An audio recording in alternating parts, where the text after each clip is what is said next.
পূজনীয় স্বামী তুরীয়ানন্দজি মহারাজ বলেছেন, বাবা, মনে জোর আনো, কোনো কিছুতেই হাল ছাড়িও না। দুর্বল হওয়া ভালো নয়, কারণ দুর্বলেরা পশ্চাতে পড়িয়া থাকে। ইহাই জগতের নিয়ম। জগতের সঙ্গে তোমার আর সম্পর্ক কী? ভালো হও, মন্দ হও, দুর্বল হও, সবল হও, তোমরা মায়ের সন্তান। মা ব্যতীত অন্য কাহারও দিকে তাকাইও না। যাহারা অজ্ঞ তাহারাই জগতের পদানত হয়।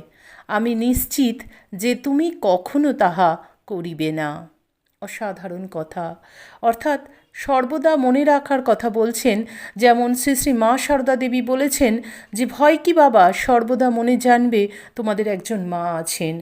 তো সেই মা আছেন, আমরা যেন সেটা মনে রাখি যে আমি মায়ের সন্তান।